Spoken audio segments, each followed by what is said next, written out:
Good morning, Year 11. Welcome back to photography for Friday's lesson. Today you guys are going to be completing a looking through photography challenge. Now, in today's lesson, I just need you to follow the instructions in the video that you're about to watch.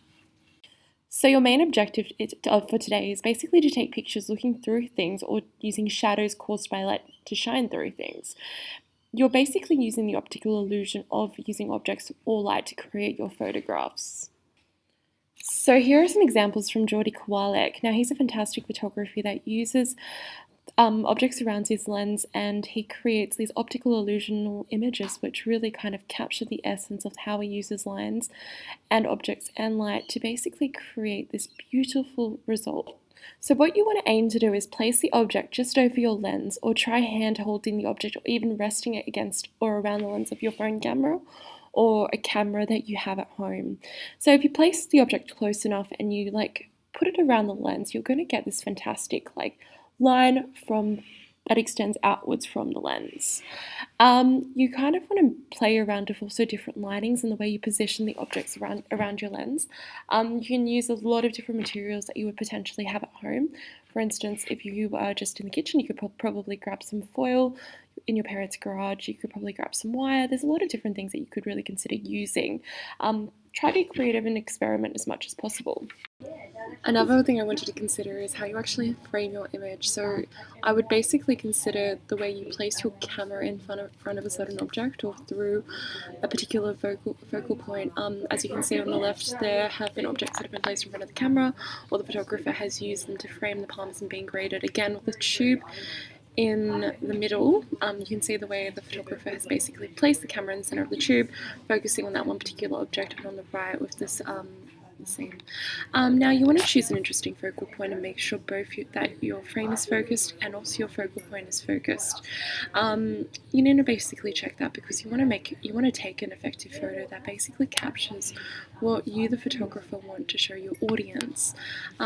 Just double check that as you're taking them. You might want to take a few photos just to confirm you've done that. You want to make sure you're shooting through something. So like I've said, you want to either have some sort of wire, you can use a lock like I've had done there, and you want to consider how you can play with angles to do this. So you can consider how you can place your camera going up, or the object that you're shooting through, like a wire or something along those lines, to basically show a particular angle and show what your subject matter and focal point is. So for instance, on the left here you can see how this person has used a sync linky and their focal point is going up towards the person holding it.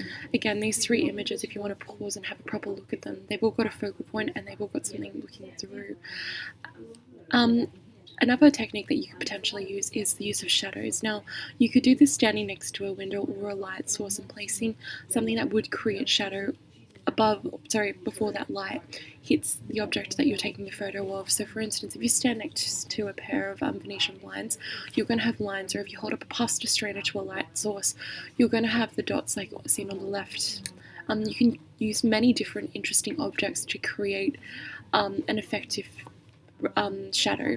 You want to make sure you can even use a flashlight to do this and shine the flashlight through an object onto a subject. Now you can use this, you can do it onto an object or a person you have at home. You can even do this with yourself. You want to consider how far the distance your camera is away from that particular object and how far the light is away. If you pull the light further away, you're going to have a different level of shadow. And you want to consider how far your object and subject are placed. These are just some examples of how you could potentially just use natural light sources to create shadows. The two on the left obviously are some sort of blind or sort of covering, and the one on the right would have been just naturally occurring, I guess. So there are a number of requirements for this actual project. So you've got to shoot enough for 5 strong final photos, which you are going to submit to me.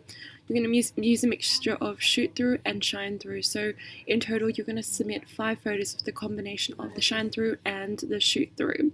You can edit your photo on your device, like your phone, or you can use an application like Photoshop or Lightroom that you have access to through the Adobe subscription. If you have any questions about how you can download them, please email me. So in the video in front of you at the moment, you can see a bowl of eggs and my torch, which I'm pointing to and from the eggs. This is going to be my light source that I'm using today. I'm also going to grab an object, for instance. There's a number of different objects that you could potentially use from your kitchen, like a cylinder, a sieve, anything that kind of blocks out the light from your torch. Now what you want to do is you want to basically play around with how far your light is sitting away from your object. As you can see here, I'm pulling the light to and from the object, and it's creating different shadows from the bowl itself. Now, you want to consider how the light kind of will affect your photo at the end of once you've taken it. I'm just picking up a sieve, a sugar sieve, and placing that over my light source. Now you can see it's creating shadows on top of my eggs. Now I'm pulling this to and from the eggs just to basically demonstrate how much light and how much shadow is needed to basically create that shadow effect. Now, you can experiment with this as much as possible. So I'm going to basically leave it here, but I'm just going to talk over what your requirements are for today. So in total, you're submitting 5 photos to me. You need to take more photos than that. Obviously, you need to finalize what photos you're taking by selecting which ones work best together. They need to have all been adjusted to the same visual quality, so whether they be black and white or adjusted to the same color qualities. Now, you are to submit looking through photos and shadow photos out in those 5. It should be about a 50-50 split, minus the one photo that will be of a shadow photo or of a looking through photo. Now, you were to submit these 5 photos to Classroom by the end of today, and you are also to create an Instagram post of those photos. They are, remember, reminding you that they all need to be edited to look the same, and they are to work well together. So consider what sort of objects you can play around with, what sort of subject matter you could play around with, and I hope you have a good day. Enjoy.